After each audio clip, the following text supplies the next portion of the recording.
you don't know this about me, but 7 years ago, I was clinically dead. And I was in ICU and, 4 doctors, 12 nurses, code blues all over the place, saving my life. And I was given 3 weeks to live. And I spent 200 days in bed in recovery.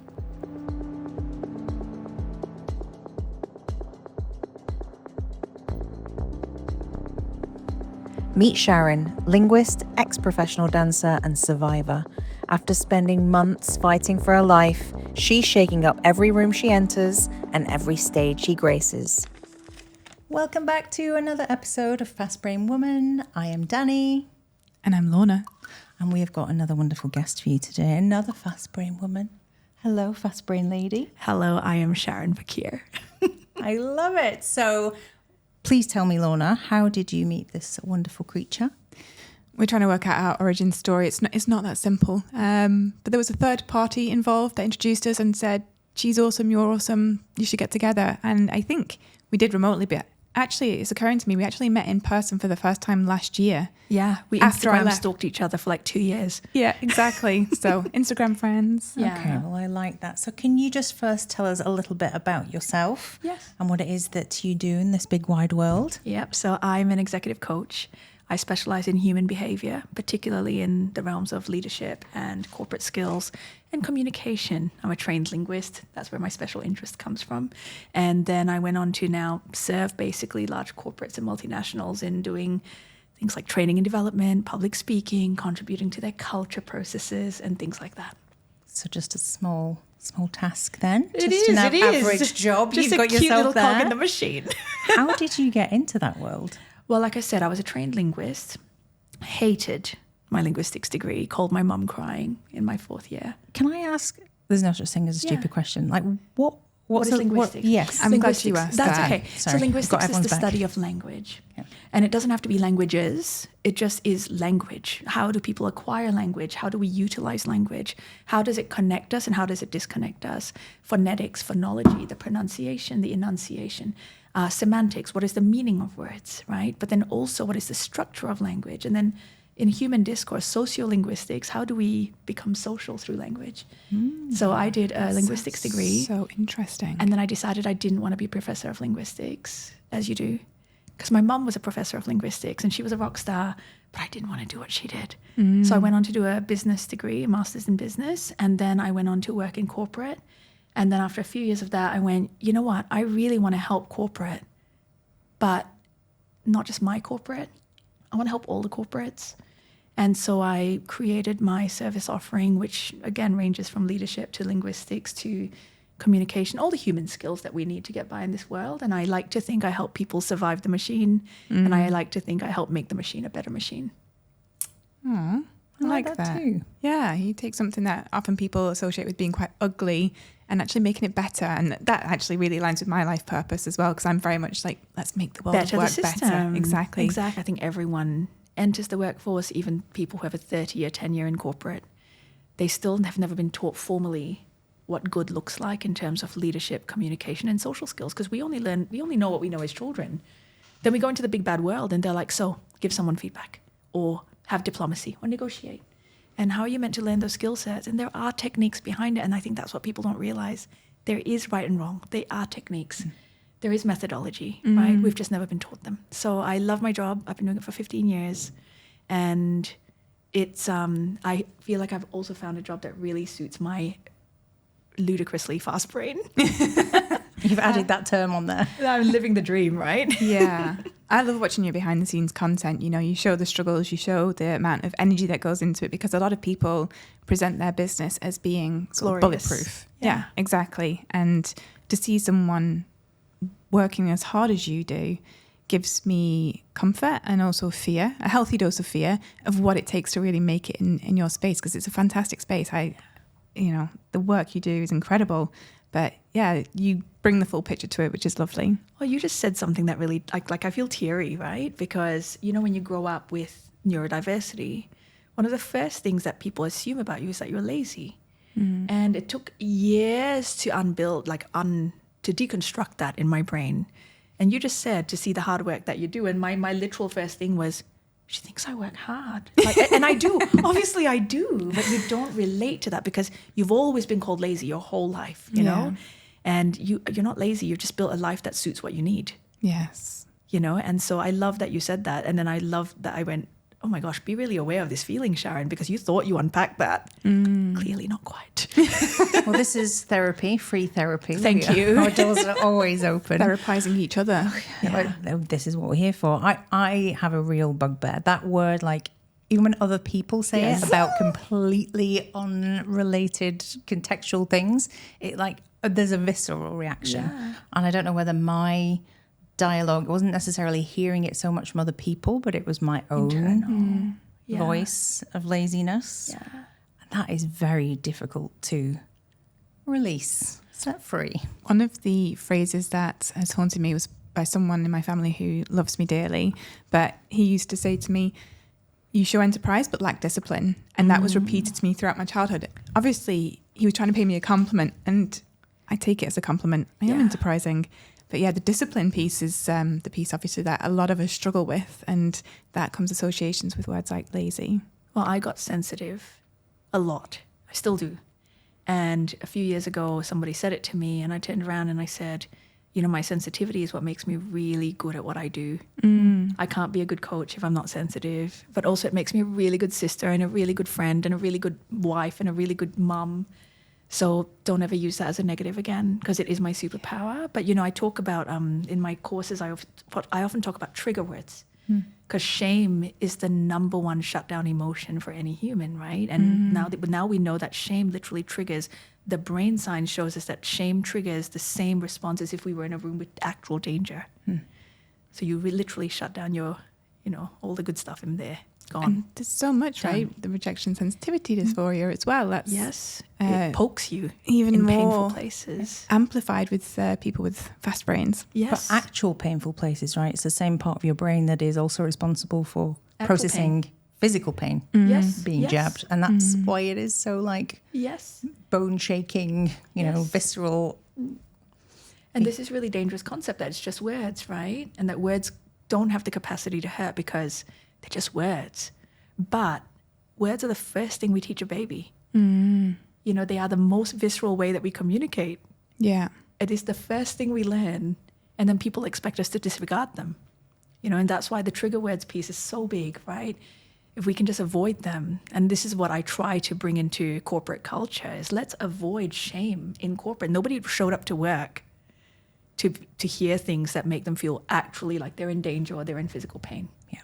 It's very difficult to switch that off, though, isn't it? And I was talking to someone about this morning, that, you know, the world is evolving, but it's like our nervous system isn't. Like we still are cutting about town like there is a saber-toothed tiger ready to take off our leg. I do wonder why people drive like they do. Like, what are you rushing about? Are you also desperate to get to work? Like, what is happening? It's a lot. It's a lot of unresolved issues, I think. Yeah, take a breath, people. Yeah, you're operating heavy machinery, friends. Yeah, too right. Yeah. Which makes you think of forklifts, but no, but it's cars are also, And it's a minefield. Yeah. Maybe they're looking for their dopamine hit just by driving fast. It is. You know, one of the most... the cutest thing I think I tell people is to treat everyone as though they're neurodiverse, because we can't assume. And now we know it's closer to 50% of the population. So how about we explain things in a way that's accessible to everyone? Yeah. And I found that neurotypical people really like the methodology as well. Well, of course, because it's when more you build explicit. A more accessible world, whether that's wheelchair ramps or speaking to people with compassion and respect, everyone benefits. I don't see the downside. I know. Breaking news. Shame doesn't help. Yeah.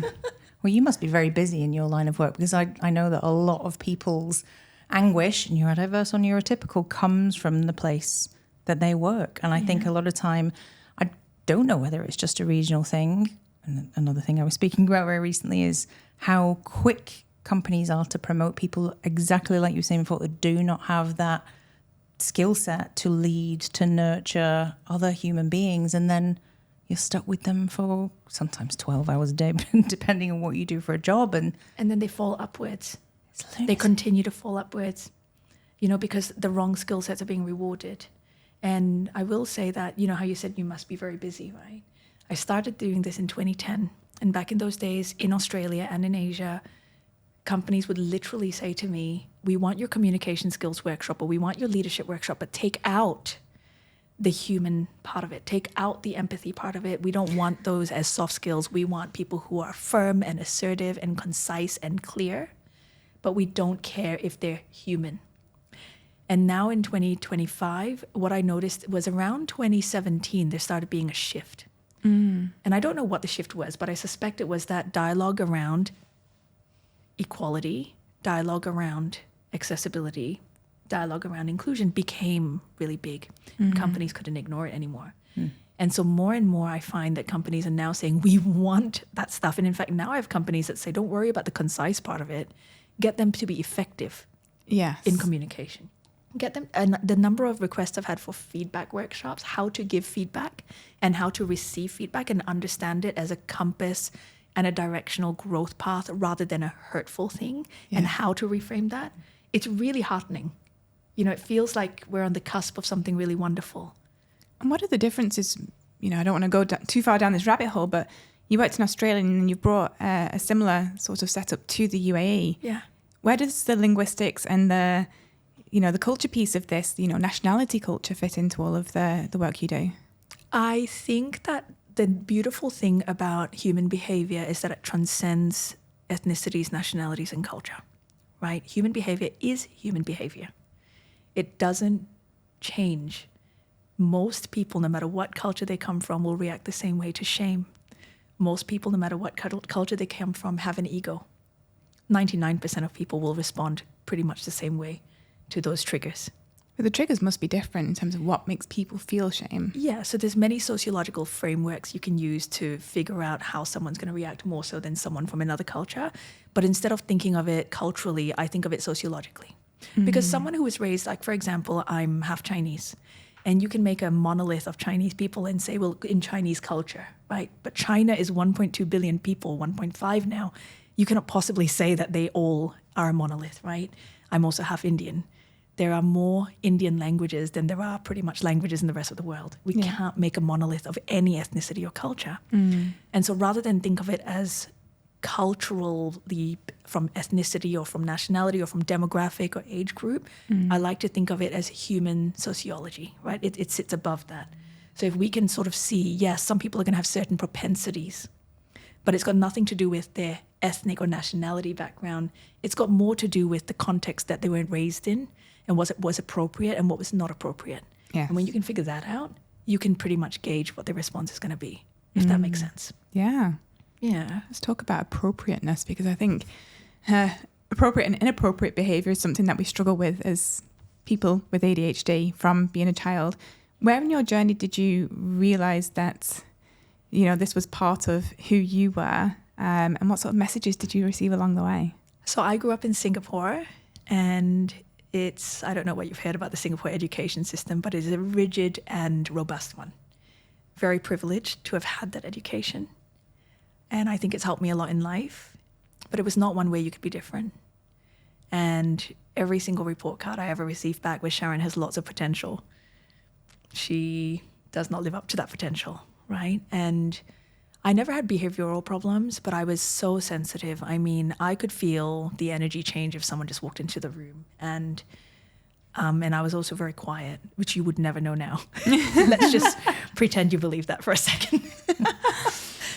I knew I was different. My mom and dad knew when I was a teenager that I had to leave, not because I hated Singapore. I love Singapore with all my heart, and I still call myself a proud Singaporean every day, but I had to leave for a while at least to learn who I was in a context that was a bit freer.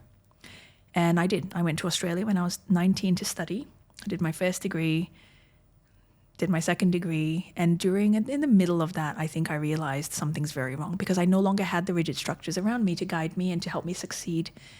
And this was in 2003 or 2004 when no woman was being diagnosed with ADHD, absolutely not. Right. When I came in there, I was also a professional dancer. I was like a national champion at that point as a hobby, and then I had my degrees, and doctors were like, you're fine. You're a high-achieving woman. you've always been a high achiever. Like, what's going on here? How can there be something wrong with you? But they weren't seeing the pile of 7 loads of laundry in my apartment, the pile of mail I hadn't opened for 3 months, the shame I felt at not being able to keep in touch with anybody in my life. It was awful. So I finally found someone who actually did diagnose me, and I was so relieved. But at the time, I think there was 3 or 4 ADHD books in the market. So I bought them all from America, read them all, and I implemented a whole bunch of life things. But in those days, it was like, what can you do to improve your quality of life? It was not, how can we help you get medicated, which I think a lot of it is now. And I'm not a person that likes taking medication because I'm quite sensitive to medication. I take it. I just don't like it. I can't remember to take a pill every day as well. Come on. I mean, that is the catch-22, isn't it? No, you have to take it at the same time as well. Come on. And you actually have to go and get the prescription in the first place. Yeah, Let's go. Yes, you have to go to the chemist. What? So that there became a long journey because I had to hide it. I had 2 businesses. I had staff. I had a corporate job. I had to hide it at all costs. And I could not let anyone know that this was my big, giant secret, even though I knew. And so I wouldn't call it masking. I think I was pretty good at being quite authentic to who I was, but I think I definitely hid a lot of the organization aspects of it. And I still talk about it today. I present as someone who has it together. And when you do that, you can trick people into thinking that you're highly organized. And I use that as a tool in my business. And it's unfortunate, but sometimes when you put the focus on one thing, you can afford to then slack in something else. Yeah. And that's what I do. So I don't mask necessarily. I don't think I mask too much, but I do. It's a great philosophy for life. Yeah. Exceed in one thing and you'll probably be forgiven for the others. It's when you start to hold yourself back from achieving the brilliance because you're ashamed of the other parts that you really start to suffer, right? Lean into your strengths, right? Yeah, we can't all do everything. No, and in dance, this is actually something really valuable that I'd learned in dancing, is you can go on stage and you can have actually really crappy feet. But let's not wear a costume that draws attention to the feet. Let's wear a costume that actually draws attention to your beautiful upper body and your beautiful arms. And let's not put any sparkles on your shoes so people aren't looking at your feet, right? And that's a great analogy for, I think, surviving in a neurotypical world. You show up and you rock out of what you're exceptionally good at, and you utilize them. And don't worry about the weaknesses because they're there anyway. Yes. I feel like I just need to wear glitter all over my hair because it's my hair that Your hair's your thing, that is just girl. holding me together at the moment. This week. I just love it so much. Debuting the new fringe. So is that what I do, right? Yep. Just tip glitter on the fringe. Hair glitter does exist as an distracts the ex-professional rest of dancer. Hair glitter does exist. We use it a lot. You spray it on like hairspray. I mean, the great thing about hair, it's on your head, so it's really hard to miss. But if you were trying to draw attention to your feet, I mean, that's a whole different podcast. Definitely. And not one we want to go into. No. The feet industry is not our thing. Yet. The power of yet. There was something that you said a few breaths ago, which was around that expectation that because you were someone that was, quote unquote, successful, achieving, that this couldn't be a diagnosis or a space for you. How did that make you feel? Frustrated. Incredibly frustrated because I knew the truth of what I was living. And everything I was doing was a facade. And I come from Singapore. We are not a culture where failure is an option. We are a high achieving society. Your parents have incredibly high expectations of you. I mean, I'll give you an example. When I took up dancing, I was 19. I did not dance as a kid, right? And I decided I wanted to be a pro, which is an impossible dream. Of course, my parents did the very Asian thing and said, as long as you finish your degrees, we don't actually care. Do that in your spare time, sure. And it was a pipe dream, but I did it. And one of the things I did, I think I'd been dancing for a year as a hobby. And I went to my dad and I said, I'm really loving this whole dancing thing. And I want to go to a few international gigs and try to get some work performing. And he was like, are you the best in Australia? And I was like, no. And he goes, are you the best in Singapore? And I went, no. And he goes, then what's the point? And he'd said this with love. I don't blame him. He was from a different era, different generation. And frankly, that's gotten me where I am. That attitude has helped me. It's always a double-edged sword with these things, balancing that motivation with feeling like, it's Shakespearean. Especially, are you the best? I mean, that's one spot. It's a big question. It's a big loaded question in a non-decisive field as well, where it's all about whether they liked you, right? In any case, I think that tells you a lot about most neurodiverse people who also have the achievement, either gene or background, is it feels like a facade the whole time. You don't even believe it when you get the accolades and the awards. You're a bit like, no. But you have no idea how disorganized I am in the back end or how useless I am at something else. You always have a feeling that you're failing at something. Yeah. And it's a terrible mindset to have. And what you just said about they needed to like you, I feel like that's a code in the whole world that when you talk about doing something really well, sometimes I do feel like because I'm a nice person, that's why I've got so far in life. I'm like, do I have any substance? And there is this fear and there is a reality to it to a certain degree. Obviously, you need a certain degree of competence, particularly with dancing. There's no way I could do what you did.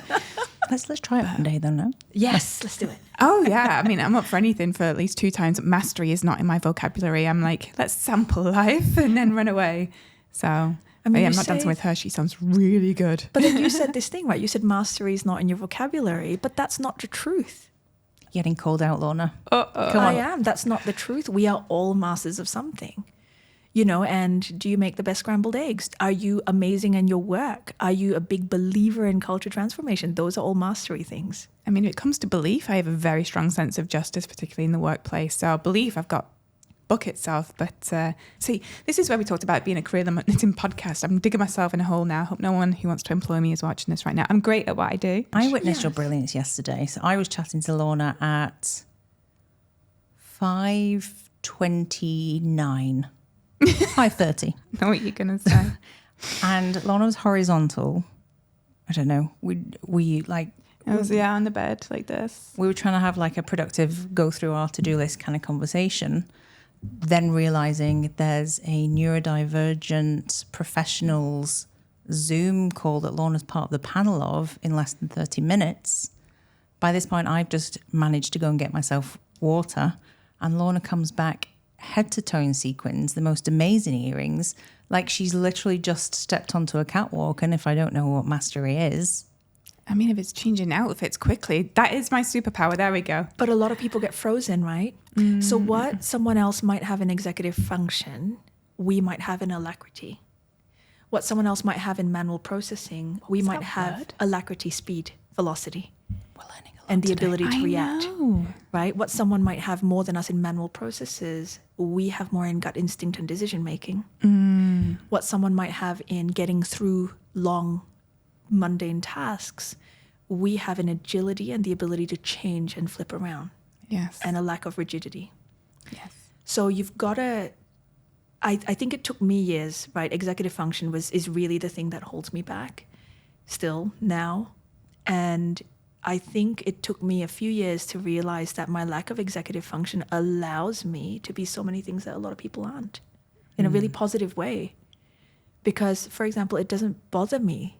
Admin, it needs to get done. Okay, cool. I'll hire someone to do it. I'm not going to sit there and be stressed by it, right? But then someone who's neurotypical might sit there and go, well, I have to get through my mail. I have to sort this. I have to do that. It's not a factor in my life. Isn't that a beautiful thing? So what do you free up then? What's possible once you disseminate the admin to someone else?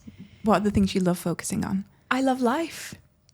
I've never sat there and gone, gosh, I wish I could spend half a day a week doing my bookkeeping. Absolutely not, right?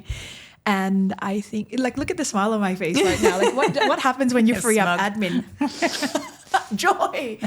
No, I think, so you don't know this about me, but 7 years ago, I was clinically dead. And I was in ICU and, 4 doctors, 12 nurses, code blues all over the place, saving my life. And I was given 3 weeks to live. And I spent 200 days in bed in recovery.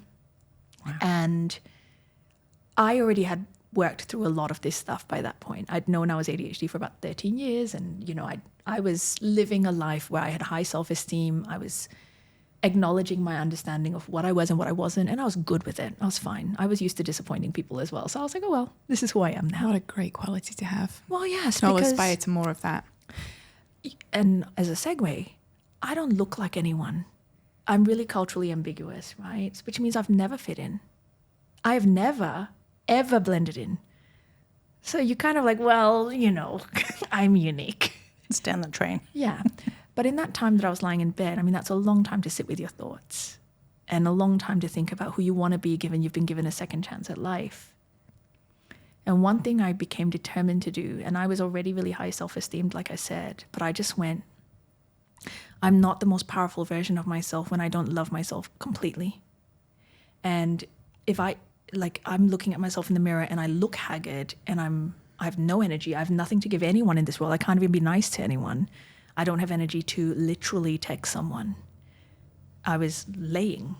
And if you can find love for yourself in that pathetic of a position, you're going to be really strong in your life, right? So one of the things I realized was I didn't like myself as much as I thought I did, because I only liked myself when I was providing value to the world and achieving and being able to have energy to be with people and around people and do things for them. And when I couldn't do any of those things, then who was I? And when you get through that and you unpack that and you work through it and you live through it, I think it gives you a lot of unapologeticness. You know, I don't go out there and go, well, this is who I am and you have to deal with it. I don't say that, but I do say, I love who I am. And I deeply love that I'm getting to live.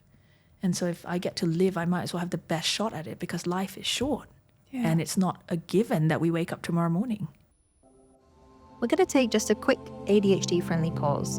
And if you're listening to this while multitasking, then this is most definitely for you, so listen up. The Endel app is honestly my secret weapon to getting things done.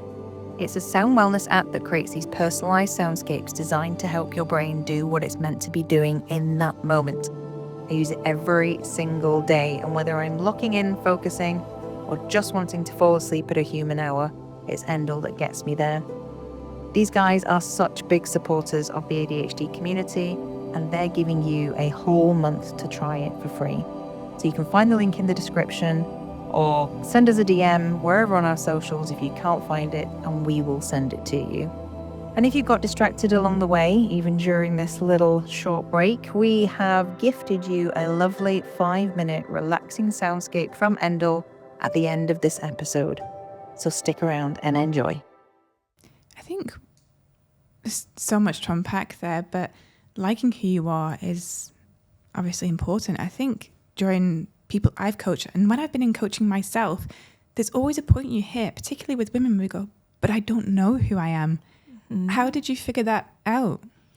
You know, it really helped that I'd spent 9 years being a coach, and then I happened to be in a situation that required resilience, right? One of my topics. I've been training for this my whole life. Exactly. I've got this. And one of the exercises I give to people, and I did on myself, and I still do on myself every 6 months. So every 6 months I have a self-coaching process, is write a list of things that you like in any category, whether it's food, whether it's toilet paper, it doesn't matter. But if you can make a list of 50 things that you like, you know yourself pretty well. Now make a list of 20 things you don't like and you want to ease out of your life. And if you can make that list, you already know who you are.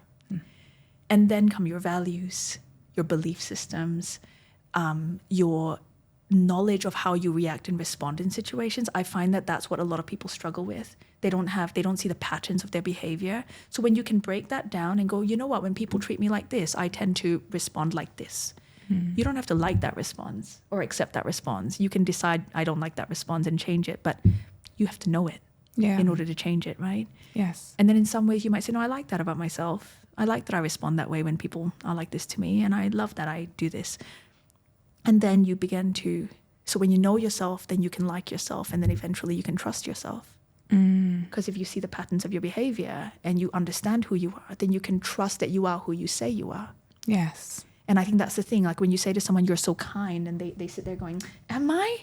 And it's like, well, yes, you idiot. You know, and you don't, I'm not saying that punitively. I'm just like, why don't you know that you're kind? I mean, if you are, that's who you are, right? Yeah. Well, some people have higher standards for being kind. I know some people who are really grateful for the smallest crumbs of help sometimes. And that makes you sad, because you think the other person feel like, if you think I'm kind, I'm doing the bare minimum. Like, you should really hold higher standards for yourself. And that's where it gets a bit, that's the whole thing about relationships, isn't it? Everything is in contrast to the person that you're opposite. Yeah. Well, there's worthiness as well, isn't there? So what I had to really learn is that I have value even when I'm just lying in bed. And and that people would extend their kindness to me and drop off food to my house because I couldn't walk, and drive breast milk to the hospital because I couldn't go visit my kid who was in NICU for 3 months, and I couldn't be a mum to my 1.5-year-old, and I couldn't be a wife, and I couldn't be anything to anyone. And I used to cry every time something arrived at the house, and I used to cry every time someone sent me a message because I didn't feel worthy. Because what am I doing for you to be so nice to me? And one day someone sat down with me and said, you do realize that every human life has worthiness before it has accomplished something for the world. If someone was crossing the road and they were about to get hit, you would absolutely try to save them without knowing whether they're a good person, without knowing if they were a serial murderer. You would still try to save them. You try to save a baby when they're dying, don't you? My baby got saved, right? You don't know if he's going to turn out to be, I mean, let's hope not. But you do have that value and worthiness, and I don't think that's something that capitalism teaches us. Yeah, I'm hearing your words, but I'm also at the same time struggling to absorb it. And it's not that I disagree with you, but I'm just, you put the shoes on your own feet, and I'm thinking, well, if that happened to me, it would be because I've banked some good juju in the years preceding that. So I love that you've taken this message away from it and really believe in the value of you as a person, because I would see that so easily in you. But to do it for yourself is a different level of self-awareness. Took forever. I mean, and therapy, and friends, and it's not easy. No. And I don't think we can also put that responsibility on people. People are just trying to get by. What advice would you have for people other than staying in bed for 200 such an days. elongated period of time? What would be some things that they could take away from this conversation? I think that people need to get to know themselves. It's a real feature, not a bug. It feels dangerous because when we realize that we're a person with desire, we worry that we're not going to be able to fulfill those desires. And so a lot of people shy back from having needs and wants because they don't want to be needy and wanty. Sorry, it's true, right? It's true. Like if we were close friends and I called you and said, you don't call me enough, I want you to call me 3 times a day because that's what it takes to be my best friend, I would feel like a horrible needy person. But that's not a needy thing to say. It's just saying, listen, can we establish some norms in our relationship? So true. Where did we lose our way then? Like there's so many moments at the moment. That patriarchy, and that there's a few more of those. But there's a few more. Okay, so we know where it came from. How can we get back on the good train? So you talked about simple self-awareness. Why are a percentage of the population finding self-awareness so icky, difficult, unaware that it even exists? Because being egoistic and being a navel gazer is the single biggest slur we can give someone. So true. And so we are very scared to prove ourselves inward looking, because how dare you focus on yourself when so much in the world is going wrong? How dare you be so self-focused? How dare you have needs and wants?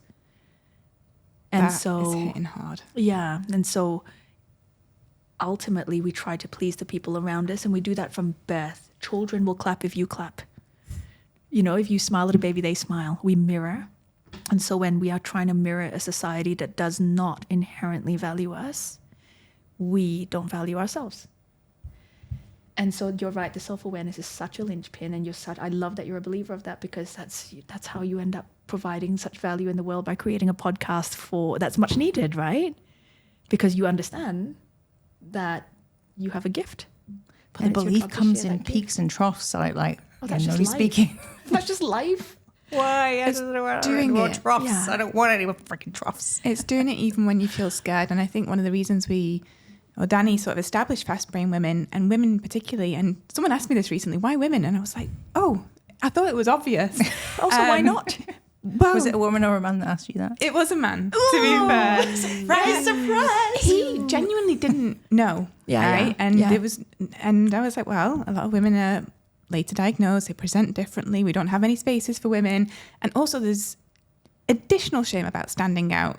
And I think for me, this is where I go down the personal brand workshops. It's a journey inside myself, but I still want to give that gift to other women, like stand out, shine, take up space. Yeah. And it's a double-edged sword whilst you're developing your self-awareness in that space whilst helping others. But I can see it's something that you believe very dearly in. Anyone who's ahead of you is worthy of learning from. If I wanted to learn to swim, I wouldn't necessarily get access to an Olympian, would I? Or an Olympics coach. I would learn from the swimming coach that works out of my building downstairs in the pool. That's true. There's always going to be someone above you and someone below you. Yeah. And you have value. Yes. But the second thing is, why do we put such pressure on ourselves to justify where we are and what we do? When I first started like owning businesses rather than working in corporate, I remember people would call me at 10 a.m. and I used to sleep at 3 a.m. because I was up all night reading. And people would say, oh, must be nice not having a real job. And I'd go, yeah, it's really nice. No, I'd go, it's really, really nice, actually. I took the risk.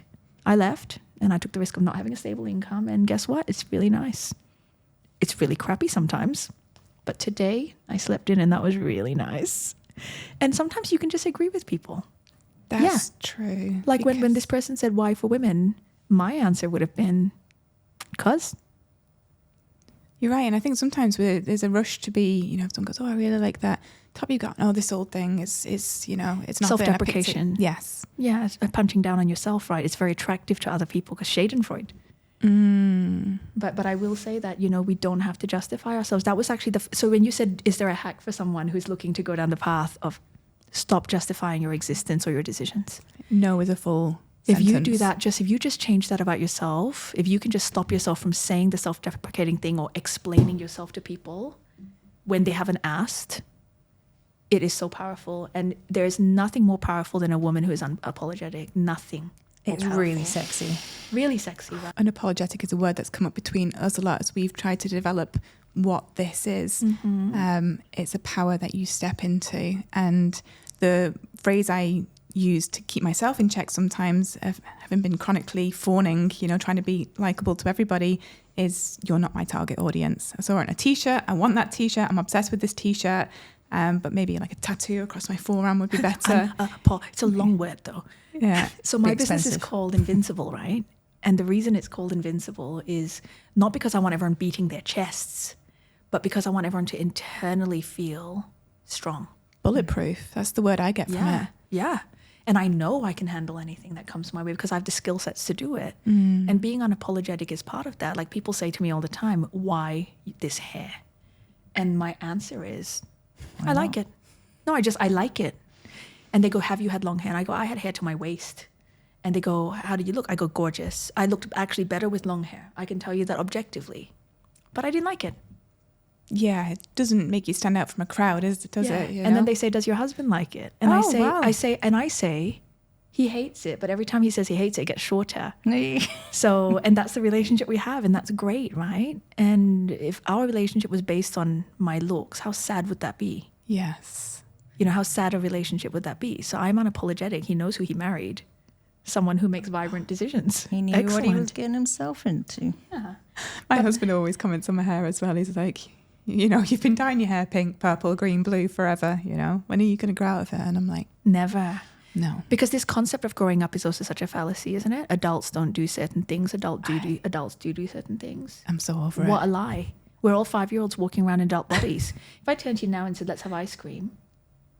Now? Are you excited? See the joy in your face? We are all 5-year-olds. Someone told me this weekend that they didn't believe in birthday cake and they thought it should be like relegated to 7-year-olds. And I was like, who hurt you? Yeah. I was like, don't believe in it's one of the few cake? childish things we have. I'm like, we're going to have dessert anyway. Why not make it a cake for someone's birthday who's having a birthday? But is it childish or is it... What does childish mean? That's for women. That's for, like all of these things are just things we've made up. Cake didn't exist in the... So celebration is very much something that the global South is very big on. Go to an Indian wedding. We do not celebrate Go to enough. a Sudanese wedding. Go to a regular dinner at your brown friend's house, right? Is what I always say. It is 10 dishes on the table. Everyone's getting fed. It's loud. It's vibrant. And what happened was the good old days of the British Empire, right? I'm so sorry. I know, it's fine. I love you anyway. Okay, thank you. And what happened is that we had to tone down to fit in. And when you think about it, that's a lot like neurodiverse people in a neurotypical world. You've always got to shrink yourself. And it's exhausting. I think the Western philosophy or whatever that is has got a lot to answer for. And this whole minimalist aesthetic and, how you show up. Obviously, the behaviors in the workplace that are considered professional are all established by the historic West. Yeah, exactly. It's completely subjective. Holding ourselves to the standards of, Yeah. But I am seeing like a little bit more of a theme, which again, have hope, right? That we are seeing little shifts, maybe not seismic ones, a little bit one, where companies that are being more authentic, that are, standing up for what they believe in, are gathering success because of it. Whatever success, financial, increase in customers, increase in notoriety, aligning more with their humanity, people. Yeah, humans. There will be people who argue against that, because they always take those examples, go woke, go broke, and that's what people say as soon as a company fails. But it's such a complex system, and I think that's what people fail to understand. There's so many things when we talk about, as a workplace culture consultant, I often get asked about the ROI of culture and well-being and all of these things, and you're like, you really can't pin it down to any one thing. Well, you can though. Oh, go on. So I had a CFO ask me once, what is the ROI of hiring you to do this leadership stuff? And I said, I don't have an ROI on my services, but you know what it costs in attrition when someone leaves. And people do not leave great companies, and people do not leave great leaders, and people do not leave great culture. So since it costs 7 times more to hire someone when someone leaves, never mind the knowledge gaps and the retraining and all that, I think you have your own answer. How do you take that? He hired me the next day. Yeah. You have to. Can you write that down? Can we just? Yeah. Sorry, I'll take a soundbite. That's what we're here for. Everything is documented. Right? I love it. Yeah. Welcome back. We're not just actually in therapy. No, I do think that people, they don't trust themselves. And it's because there's so much pressure on us to be perfect all the time. And this existed before social media. This was not people are like social media. No, it's just amplified. It's just made it more accessible to us. But when we think about it, we had Revlon and Maybelline and CoverGirl in the 80s being totally. the supermodel tribe. We had weight issues. We had all kinds of pressure as women, but also society at large, right? Anybody was a cog in capitalism. And if you don't have value, you don't have worth. Now, if you have 2 generations of that, all kinds of self-worth crumbles in the third, right? So when you think about wealth, they say that wealth is often lost by the 3rd generation of any wealthy family. I think of wealth as self-esteem. So have 2 generations of people who have gone through the boomers and the Gen Xers who have gone through crippling expectations. Yes. When the world moved from industrialism to a more technological one. What's a 3rd generation going to feel? Well, now we have the AI revolution. So what do you think we can expect for our future, especially now we have this greater surge of particularly women getting diagnosis? What's the opportunity for our children and our children's children? I think we forget that the world just keeps rolling. The world keeps rolling. Yes, there's a lot of crappy things going on in the world. There's a lot of scary changes. But when email came in, they thought it was the devil too. When the internet came, they thought it was the devil too. And in many ways, it is very bad. And in many ways, it has improved our life significantly. I think of AI as a tool, and no, it's going to have lots of mistakes, and governments need to have structures and regulation. But it's just another change in the way we experience the world, right? So when I say what's the hope for our children, I have none. It's okay. They'll make their way. And maybe they won't, and maybe they'll have therapy, and maybe they won't. And, it'll be fine. We also have to relinquish control, right? Yeah. I think, and as someone who I think my life got taken away from me in a heartbeat, I think that was the biggest takeaway is you have no control. I was the least likely candidate to have a health issue like that. Super fit, no vices. And they was all scratching their heads going, how did this happen to her? Yeah.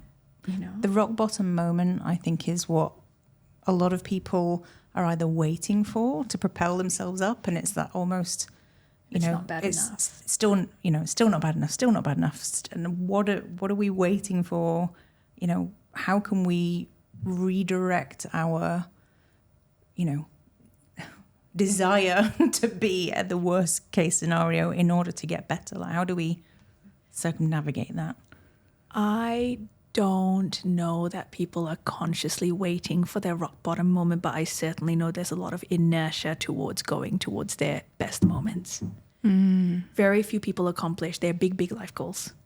Little goals. I want to run a marathon next year. Sure. It's not a little goal. It's a great goal. Yeah, I was going to say. It's not a little goal. It's a great goal. I could never do it, right? However, that is a little goal when you think about how long life is. Yes. Yeah. You know, and my husband was actually the person, and I hate glorifying him. Go on. We can cut it out. No, I think this is good though. I think when I finally got out of bed, I was 39 and I was turning 40 and I was scrambling to like reignite my career and go back to life. And it was a struggle. And I was lying in bed at 40, crying, saying, what if I never have anything back? What if I never accomplish again? I'm a career person. I'm driven. And he looked at me and he said, you're 40. And I went, I know. And he went, you have 25 years of a career ahead of you. You've only worked for 15. You're a third of the way through. And I went, oh my gosh, I never thought of that. Yeah. He was right. I felt like life was over. And I think many people do that. They hit 38, 39, and they're like, oh my gosh, I haven't accomplished my big life goals. You got 20 more years, babe, it's fine. And that's just in the corporate career. Forget all of the stuff that comes after that. Forget life, right? And your time is not up.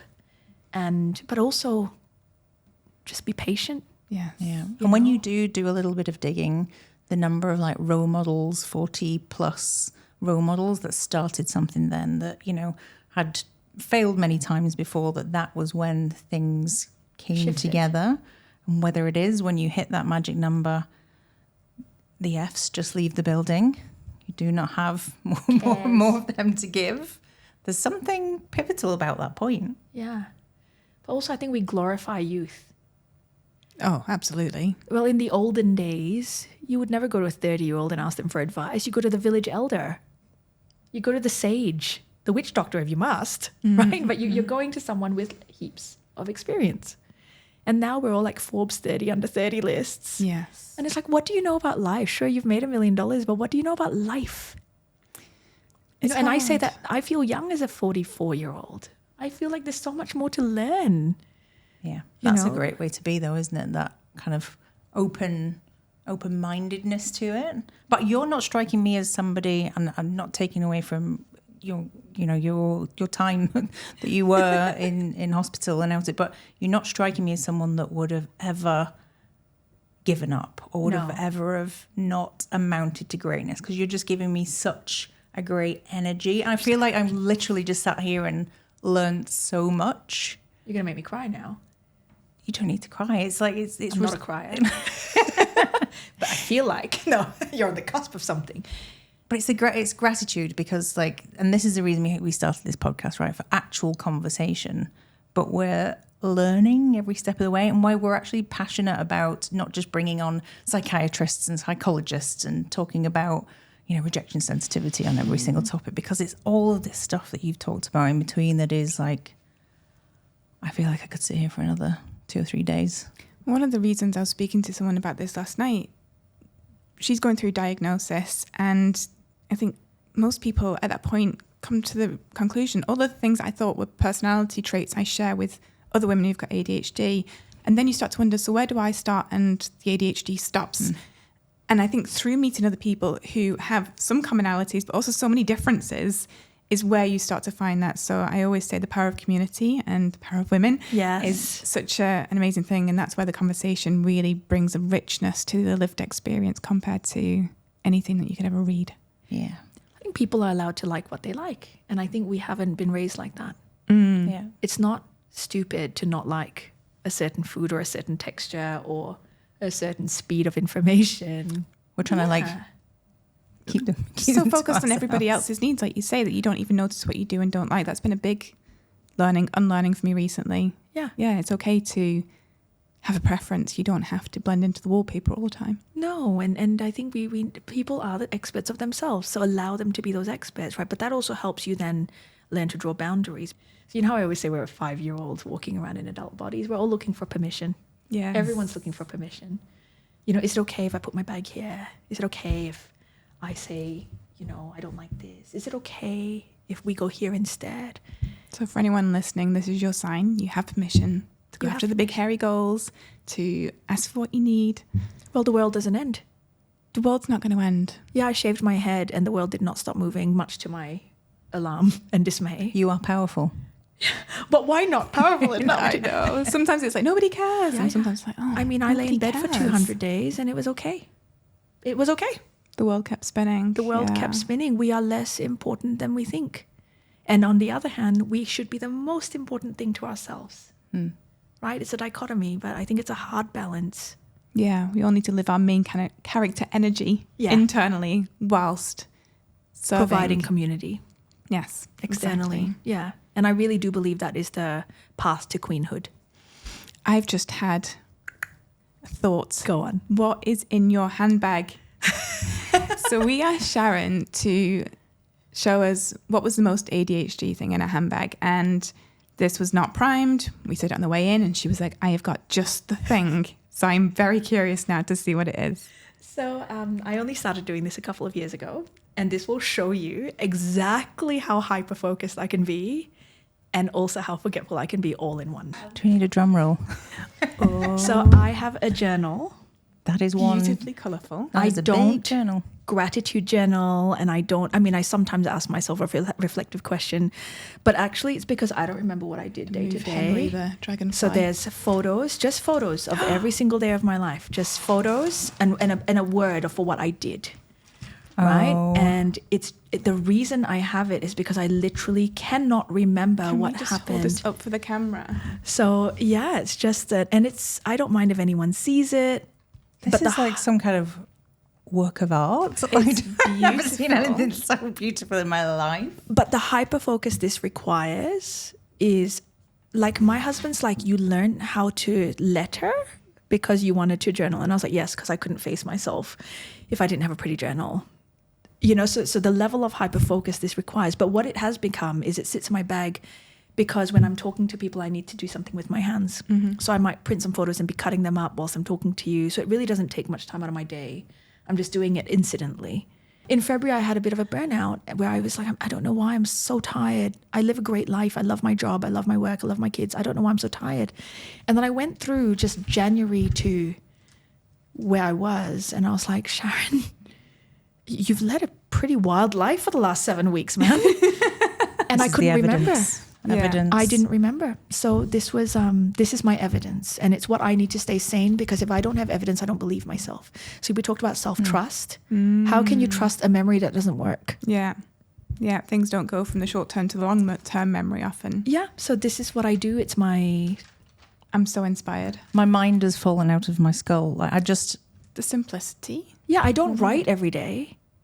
Wow. I just write what I did, like family, and then I print out the features, and then you get to buy a little printer. It's great for dopamine, right? You get to buy a printer, you get to buy markers and stickers. It's quite cool, actually. Oh, because you get to buy stuff. And you hadn't told her that we were going to ask her this? No. I didn't know this actually existed. In your bag. The most ADHD thing that shows you the two very diverse sides of me, the memory problems as well as the hyperfocus. And the creativity and the beauty and the colour.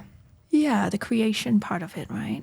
Well, what we have to do is we have to take a picture of the three of us, and I will sleep better at night if I'm immortalised in that book. I've completed life. If I make it into that book, I've completed life, and I'm just like, I'm done. And standards for this thing. I don't know if she's just going to willy-nilly put us in. Any final thoughts, Sharon?